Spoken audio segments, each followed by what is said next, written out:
Baik, bismillahirrahmanirrahim. Assalamualaikum warahmatullahi wabarakatuh. Perkenalkan, nama saya Elvira dengan NIM 70200121061. Di sini saya akan mempresentasikan mengenai sistem reproduksi pada manusia. Di sini saya menampilkan sebuah animasi yang bertujuan untuk lebih memudahkan kita memahami materi mengenai sistem reproduksi dan juga untuk mengetahui bagaimana bentuk organ-organ yang terdapat pada alat reproduksi baik itu pria dan juga wanita. Berikut animasi mengenai sistem reproduksi.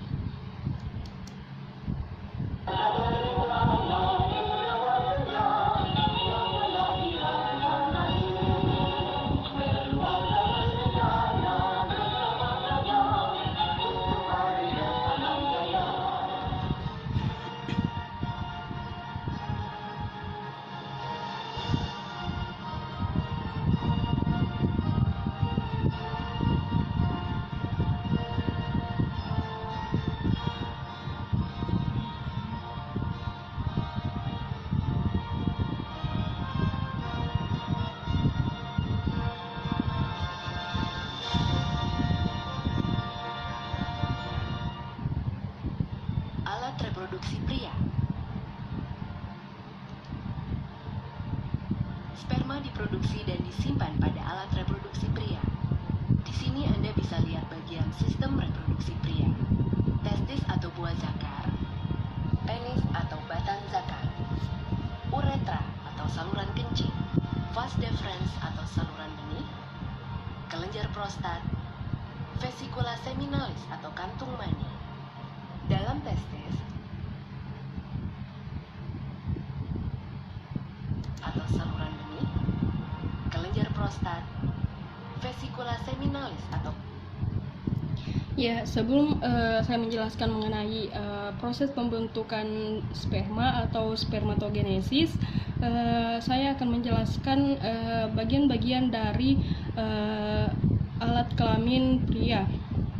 Yang pertama di sini ada namanya testis, yang mana testis ini berfungsi untuk tempat produksi sel sperma atau di dalamnya itu terdapat jaringan atau sel yang berfungsi untuk membuat sel sperma itu sendiri. Yang kedua yaitu penis atau yang dikatakan dengan batang zakar, yang mana penis ini berfungsi untuk tempat pengeluaran urin dan juga sel sperma, karena di dalam penis ini terdapat saluran kencing atau yang dinamakan dengan uretra.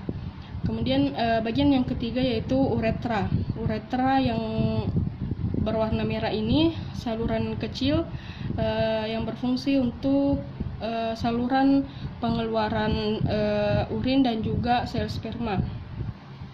Yang ketiga yaitu vas diferensi atau saluran benih, yang mana saluran benih nanti ini yang berwarna putih ini berfungsi untuk tempat penyimpanan sel sperma sebelum dikeluarkan atau diteruskan kepada uretra. Yang kelima yaitu prostat. Prostat ini berfungsi untuk melindungi cairan sperma. Dan yang terakhir yaitu kantung mani, tempat penyimpanan mani atau tempat pengumpulan mani sebelum dikeluarkan kepada saluran kencing atau uretra.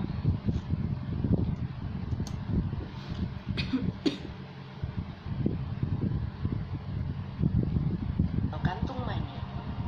Dalam testis terdapat apa yang disebut tubulus seminiferus. Tubulus seminiferus adalah organ yang memproduksi sperma. Ovarium wanita hanya memproduksi 1 telur dewasa setiap bulan. Sementara tubulus seminiferus pria memproduksi lebih dari 12 miliar sperma setiap bulan. Bagian di atas tubulus seminiferus adalah epididymis. Sperma berkumpul ke epididymis untuk didewasakan. Proses ini berlangsung selama 20 hari. Sebelum terjadi hubungan seksual, penis terisi dengan darah dan berereksi. Lalu dengan rangsangan yang cukup, proses ejakulasi dimulai. Pada puncak senggama akan terjadi pancaran air mani yang membawa sel sperma. Dari epididymis, Sel sperma akan mengalir ke atas menuju ampula, yaitu bagian terluas pada ujung saluran benih. Ampula akan bermuara pada saluran kencing yang memiliki katup. Katup akan terbuka pada puncak sanggama, sehingga air mani akan keluar melalui saluran kencing dari tubuh. Selanjutnya yaitu proses spermatogenesis atau proses pembentukan sperma. Proses spermatogenesis itu dimulai dari pembentukan sperma di dalam testis, tepatnya di tubulus seminiferus, yang mana pada organ ini menghasilkan lebih dari 12 miliar sperma tiap bulannya. Begitu banyak sel sperma yang dihasilkan oleh laki-laki atau pria setiap bulannya, yang mana selanjutnya sel sperma dari tubulus seminiferus itu mengalir kepada epididymis, yang mana epididymis ini merupakan bagian atas dari tubulus seminiferus yang berfungsi untuk mendewasakan sperma yang telah diproduksi oleh tubulus seminiferus. Kemudian dari epididymis, sel sperma tersebut dialirkan menuju ke saluran benih yang berwarna putih ini. Kemudian di ujung dari saluran benih ini yang dinamakan dengan ampula, disinilah sel sperma itu berkumpul sebelum dikeluarkan melalui uretra. Namun sebelum menuju kepada uretra, sel sperma tersebut akan melewati katup dari uretra, yang mana katup tersebut akan terbuka ketika kelamin laki-laki atau sel kelamin laki-laki itu mengalami ejukasi. Ketika katup pada uretra tersebut terbuka, maka sel sperma akan mengalir keluar melalui saluran kencing ataupun saluran tempat pengeluaran sel sperma itu. Demikianlah proses spermatogenesis itu.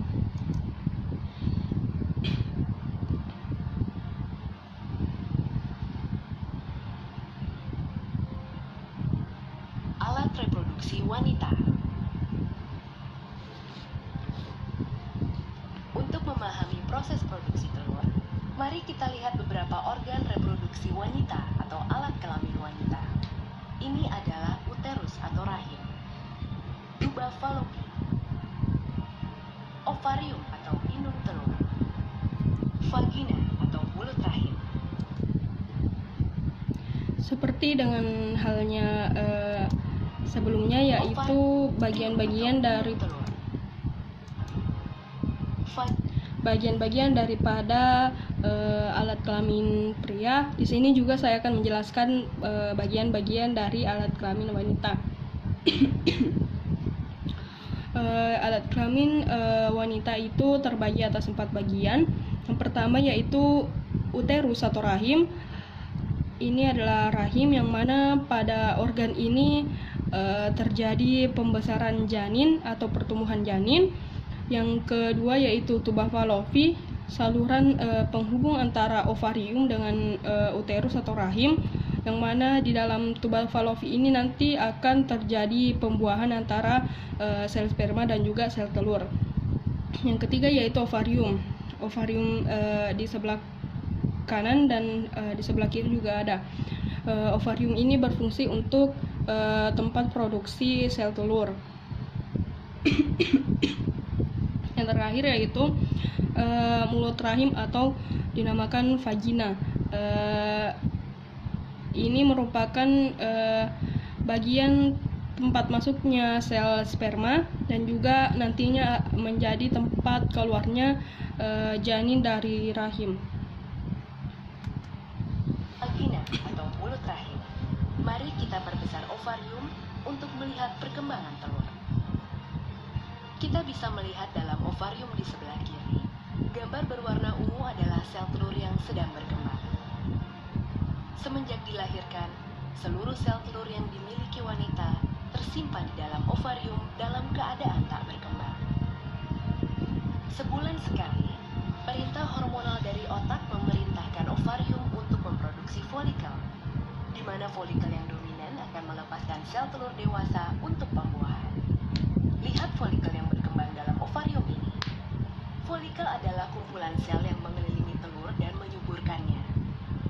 Pada masa ini, selaput rongga rahim menebal untuk persiapan pertumbuhan sel telur yang telah dibuahi untuk menjadi janin atau jabang bayi.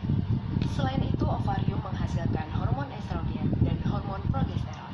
Bila kadar estrogen mencapai puncaknya, maka hormon ini akan memberi umpan balik ke kelenjar di otak untuk melepaskan atau menyetop LH.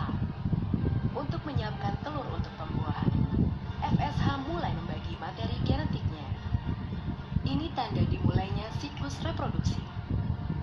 Folikel kemudian melepaskan hormon estrogen yang membuat lapisan uterus dapat menerima telur yang telah dibuahi.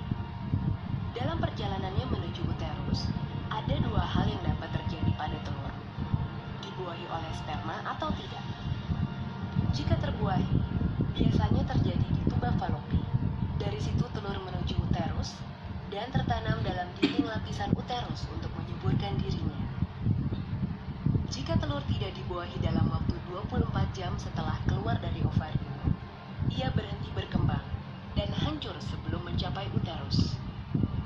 Sebagai gantinya, uterus mengeluarkan lapisannya dalam bentuk menstruasi selama 4-5 hari.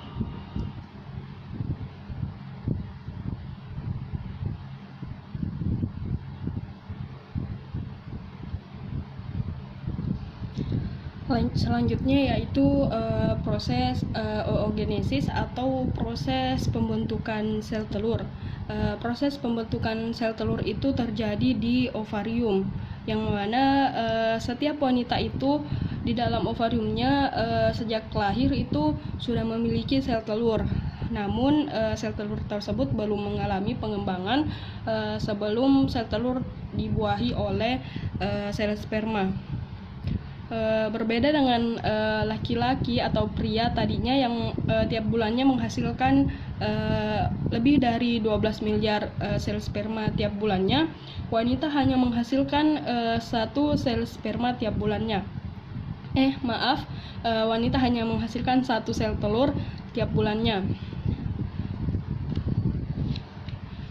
Sel sperma sel telur yang berwarna ungu ini, sel telur ini dilapisi oleh sel yang dinamakan dengan folikel. Folikel ini berfungsi untuk melindungi atau sekaligus mendewasakan sel telur yang telah diproduksi dari ovarium. Di ovarium ini juga terdapat hormon estrogen dan progesteron, yang mana nantinya atas perintah otak, hormon ini akan melepaskan sel telur dari folikel dan berjalan menuju ke tuba falopi. Ketika berjalan menuju ke tuba falopi, yang terjadi bisa dibuahi dan juga tidak dibuahi. Ketika dibuahi, maka sel telur ini akan berhenti di tuba falopi dan mengalami pembuahan oleh sel sperma di dalam tuba falopi. Namun setelah 24 jam sel telur tersebut tidak mengalami pembuahan atau tidak dibuahi oleh sel sperma, maka sel telur ini berjalan menuju ke dinding rahim. Kemudian pada dinding rahim ini sel telur tersebut tidak berkembang dan hancur di dalamnya. Hancurnya itu akan menghasilkan kikisan dinding rahim yang menghasilkan menstruasi.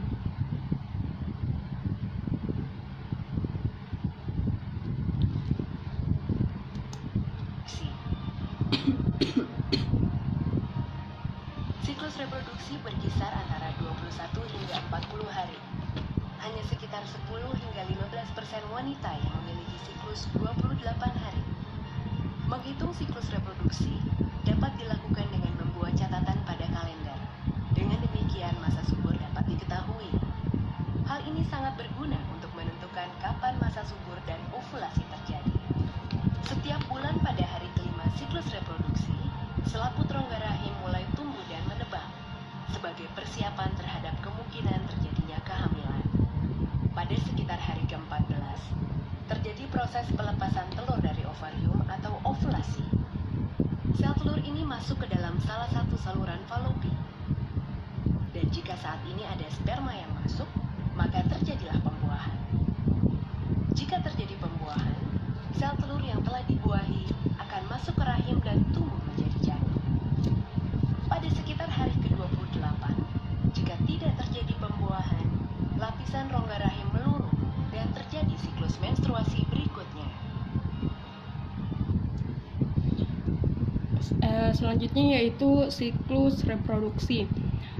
Tadi digambarkan bahwa pentingnya kita mencatat kalender menstruasi kita, yang mana pada kalender tersebut kita catat masa menstruasi, masa kering, masa subur, dan masa tidak subur. Fungsinya untuk kita mengetahui masa subur kita, yang mana pada masa tersebut mudah untuk melakukan pembuahan atau subur untuk melakukan pembuahan pada janin kita. Kemudian pada hari ke-14 di situ mengalami ovulasi, yang mana pelepasan sel telur dari ovarium menuju kepada tuba falopi. Di tuba falopi ketika terjadi pembuahan, maka sel telur itu akan tumbuh dan menuju ke janin.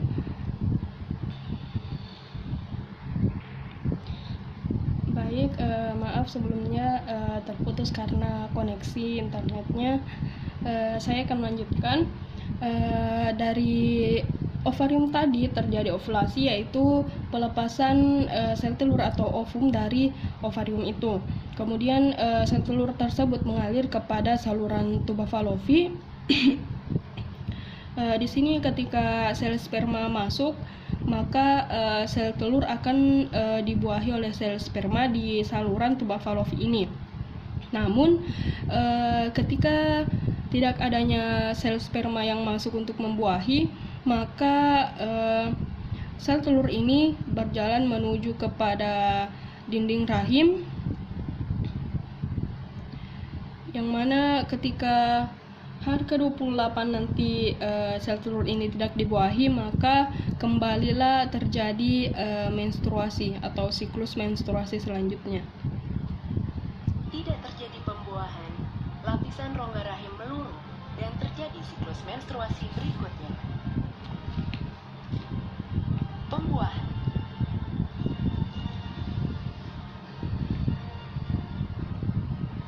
Jutaan sperma dilepaskan dalam satu kali ejakulasi saat puncak senggama.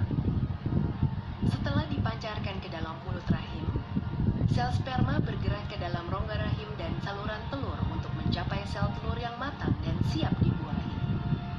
Dari jutaan sperma yang dipancarkan, hanya beberapa yang dapat bertahan hidup mencapai indung telur, dan hanya satu yang akan bertahan hidup mencapai indung telur.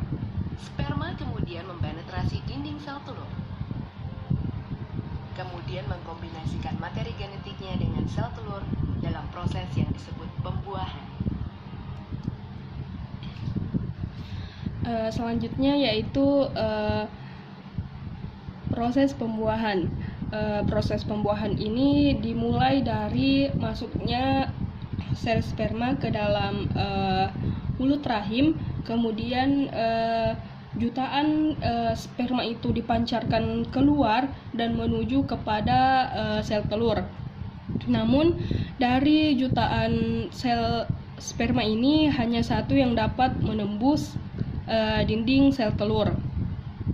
Kemudian yang sel sperma satu itu telah menembus sel telur, maka di dalam sel telur ini akan terjadi pertukaran materi genetik sehingga jadilah sebuah janin.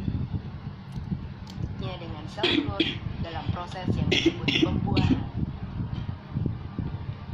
Kehamilan. 3 bulan pertama kehamilan terjadi selama 14 minggu dari 40 minggu masa kehamilan. Pada masa ini wanita mengalami berbagai perubahan emosi yang dikarenakan perubahan hormon pada tubuhnya. Dan pada saat ini pula sering terasa mual-mual pada pagi ataupun malam hari. Pada minggu pertama, hampir seluruh organ internal janin telah terbentuk. Janin mulai mengepal, bahkan sudah dapat sedikit bergerak. 3 bulan kedua, minggu ke-15 sampai minggu ke-27 kehamilan, wanita mulai mengalami gejala sesak nafas. Pertumbuhan janin di perut mulai terlihat. Muncul kerut dikarenakan membesarnya kandungan. Pertumbuhan janin terjadi paling cepat di minggu ini. Tangan dan kaki janin berkembang semakin kuat. Gerakan janin semakin dapat dirasakan ibu yang mengandung. Walau organ janin telah hampir terbentuk, paru-parunya masih harus berkembang. Janin bertambah besar dan berat. Pada 3 minggu terakhir, minggu ke-28 sampai 40, bayi dan paru-parunya terus berkembang. Sulit bagi wanita menemukan posisi yang nyaman, baik saat tidur ataupun terbangun pada usia kehamilan ini. Pada akhir minggu ke-40, bayi terdorong ke bawah. Hal ini merupakan tanda persalinan akan dimulai. Selanjutnya yaitu saya akan menjelaskan tentang kehamilan atau masa-masa kehamilan. Masa kehamilan pada wanita itu dibagi atas 3 masa. Yang pertama yaitu triwulan pertama, kedua triwulan kedua, dan yang ketiga triwulan ketiga atau triwulan terakhir. Triwulan pertama terjadi pada minggu pertama hingga minggu ke-14 kehamilan, yang mana gejala-gejala yang dialami wanita pada masa ini diantaranya yaitu mengalami mual di pagi dan malam hari, dan juga mengalami perubahan emosi sebab terjadinya perubahan hormon pada tubuhnya. Pada masa ini organ internal janin itu sudah mulai terbentuk, namun belum terbentuk secara komplit. Kemudian dilanjut kepada masa kehamilan triwulan kedua, yaitu pada minggu ke-15 sampai minggu ke-27 kehamilan, yang mana pada masa ini merupakan masa tercepat pertumbuhan janin, yang mana pada masa ini organ janin itu sudah terbentuk mungkin sepenuhnya, namun bagian paru-parunya masih ingin mengalami pengembangan. Pada masa ini ibu atau wanita mengalami gejala seperti sesak nafas dan juga muncul kerut-kerut di bagian perutnya karena perut mulai mengembang atau membesar.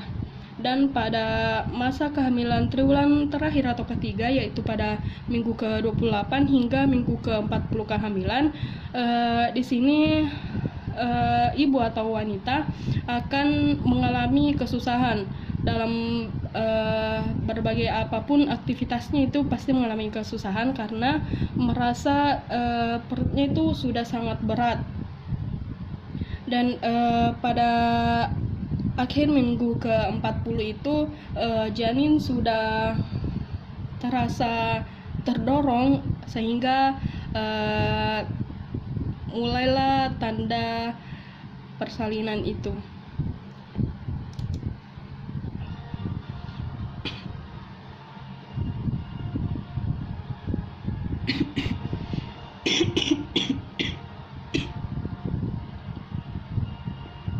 Kelahiran.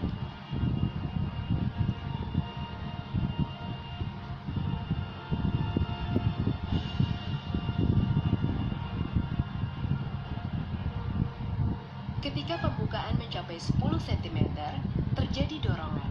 Tanda persalinan akan dimulai.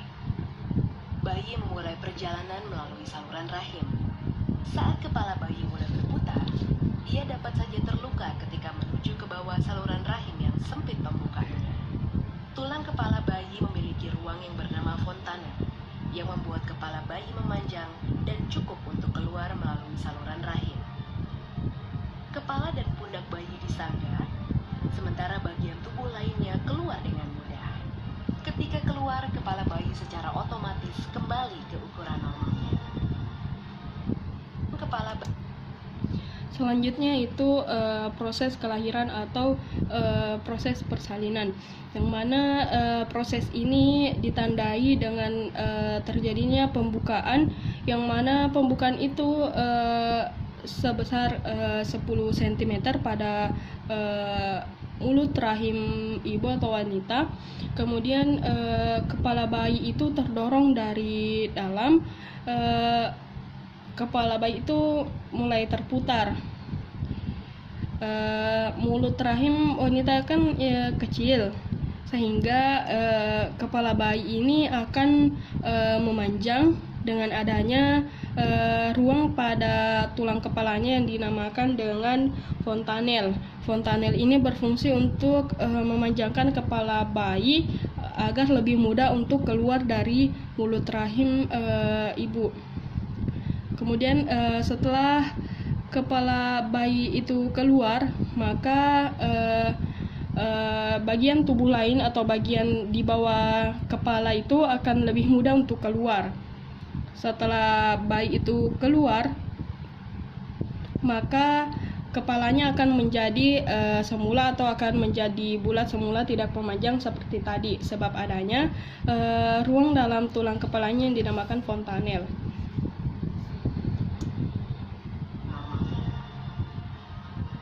Keluarga bahagia yang telah melaksanakan program keluarga berencana ini nampak riang gembira. Penantian panjang. Demikianlah pemaparan materi saya mengenai sistem reproduksi yang dimulai dari pembentukan sperma atau spermatogenesis, oogenesis, pembuahan, kehamilan, dan juga hingga persalinan atau hingga ke persalinan. Sebelum saya menutup, saya ingin memberikan kesimpulan sekaligus pesan yang mana kita lihat dari video tadi begitu panjang perjalanan kita sebelum bertemu dengan alam semesta ini. Dimulai dari pembuahan yang terjadi di dalam tuba fallopi, kemudian menjadi janin dalam rahim, kemudian persalinan. Di sini kita juga sekaligus diberi amanah untuk